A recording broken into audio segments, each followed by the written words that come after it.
എല്ലാവർക്കും നമസ്കാരം. റീസെർച്ച് PSCയുടെ മറ്റൊരു ക്ലാസ്സിലേക്ക് സ്വാഗതം.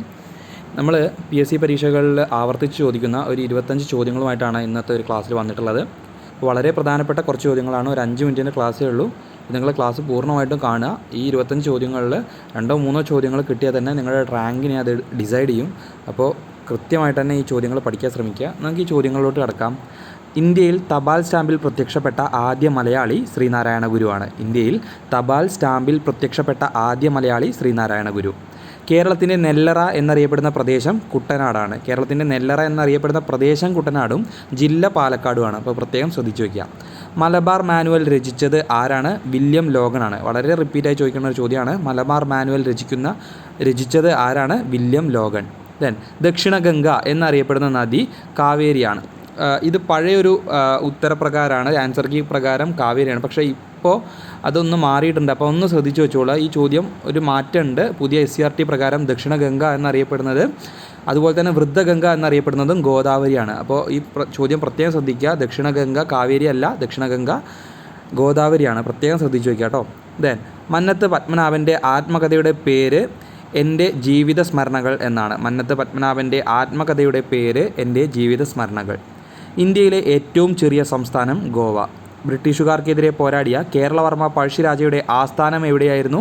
പുരളിമലയാണ് കേട്ടോ. പുരളിമലയാണ് ബ്രിട്ടീഷുകാർക്കെതിരെ പോരാടിയ പഴശ്ശിരാജയുടെ ആസ്ഥാനം. ദെൻ ആധുനിക ജനാധിപത്യ സമ്പ്രദായം നിലവിൽ വന്ന ആദ്യ രാഷ്ട്രം ബ്രിട്ടനാണ്. ആധുനിക ജനാധിപത്യ സമ്പ്രദായം നിലവിൽ വന്ന ആദ്യ രാഷ്ട്രം ബ്രിട്ടൻ. കേരളത്തിലെ തനതായ നൃത്തം മോഹിനിയാട്ടം. കേരളത്തിലെ തനതായ നൃത്തം മോഹിനിയാട്ടം.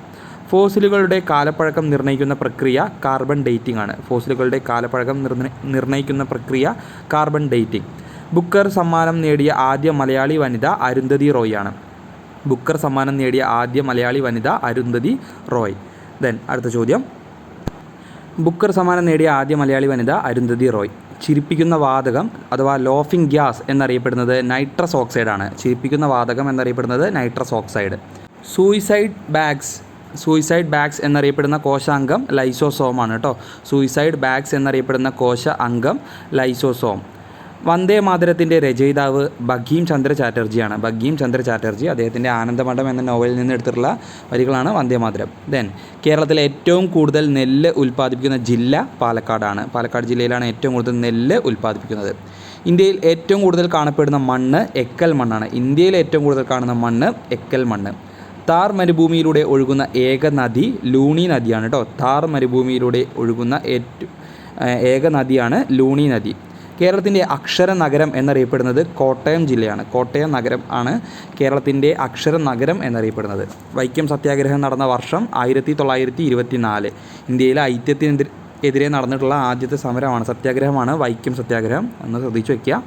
കേരളത്തിലെ ആദ്യത്തെ ജലവൈദ്യുത പദ്ധതി പള്ളിവാസലാണ്. കേരളത്തിലെ ആദ്യത്തെ ജലവൈദ്യുത പദ്ധതി പള്ളിവാസൽ. ഇന്ത്യയുടെ ഉരുക്കു മനുഷ്യൻ എന്നറിയപ്പെടുന്നത് സർദാർ വല്ലഭായ് പട്ടേലാണ്. ഇന്ത്യയുടെ ആദ്യത്തെ ഉപപ്രധാനമന്ത്രിയായിരുന്നു, ആദ്യത്തെ ആഭ്യന്തരമന്ത്രിയായിരുന്നു സർദാർ വല്ലഭായ് പട്ടേൽ. ദെൻ മനുഷ്യ ശരീരത്തിലെ ഏറ്റവും വലിയ ഗ്രന്ഥി കരളാണ്. മനുഷ്യ ശരീരത്തിലെ ഏറ്റവും വലിയ ഗ്രന്ഥി കരളാണ്. ഏറ്റവും വലിയ അവയവം ചോദിച്ചാൽ അത് ത്വക്കാണ്. ദെൻ ഇന്ത്യയിലെ ആദ്യത്തെ വർത്തമാന പത്രം ബംഗാൾ ഗസറ്റാണ്. ഇന്ത്യയിലെ ആദ്യത്തെ വർത്തമാന പത്രം ബംഗാൾ ഗസറ്റ്. ദെൻ ലോക മനുഷ്യാവകാശ ദിനം എന്നാണ്? ഡിസംബർ 10 ആണ്. ഭരണഘടനയുടെ ശില്പി എന്നറിയപ്പെടുന്നത് BR അംബേദ്കറാണ്. ഭരണഘടനയുടെ ശില്പി BR അംബേദ്കറാണ്. ഭരണഘടനയുടെ ആമുഖത്തിൻ്റെ ശില്പി ജവഹർലാൽ നെഹ്റുവാണ്. അപ്പോൾ ഇത്രയാണ് നമ്മുടെ ഇന്നത്തെ ഒരു ക്ലാസ്സിൽ ഉൾപ്പെടുത്തിയിട്ടുള്ളത്. വളരെ കുറച്ച് ചോദ്യങ്ങളെ നമ്മൾ ഡിസ്കസ് ചെയ്തിട്ടുള്ളൂ, പക്ഷേ വളരെ ഇമ്പോർട്ടൻ്റ് ആയിട്ടുള്ള ആവർത്തിക്കുന്ന ചോദ്യങ്ങളാണ്. നമ്മുടെ പരീക്ഷകൾക്ക് ഇങ്ങനെ ആവർത്തിക്കുന്ന ചോദ്യങ്ങൾ നമ്മുടെ പരീക്ഷകളുടെ മാർക്കിനെ വളരെയധികം സ്വാധീനിക്കും. കാരണം ആ മാർക്കുകൾ എല്ലാവർക്കും കിട്ടണമാണ്. കാരണം എല്ലാവരും പ്രീവിയസ് ഇയർ ക്വസ്റ്റ്യൻസ് ഒക്കെ ഉണ്ടാകും. അപ്പോൾ നമ്മൾ ആ മാർക്ക് കളയരുത്. കൃത്യമായിട്ട് നോട്ടുകൾ ഉണ്ടാക്കിയിട്ട് തന്നെ പഠിക്കാൻ ശ്രമിക്കുക. പ്രീവിയസ് ഇയർ ക്വസ്റ്റ്യൻസ് കൂടുതലും ആൻസർ ചെയ്യാൻ ശ്രമിക്കുക കേട്ടോ. നിങ്ങൾക്ക് ഈ ക്ലാസ്സുകളും വീഡിയോകളൊക്കെ ഉപകാരപ്രദമാവുണ്ടെന്നാണ് വിചാരിക്കുന്നത്. അങ്ങനെ ആണെങ്കിൽ നിങ്ങളുടെ കൂട്ടുകാർക്ക് കൂടി ഇതൊന്ന് ഷെയർ ചെയ്ത് കൊടുക്കുക. മറ്റൊരു ക്ലാസ്സുമായിട്ട് വീണ്ടും വരാം. Thank you.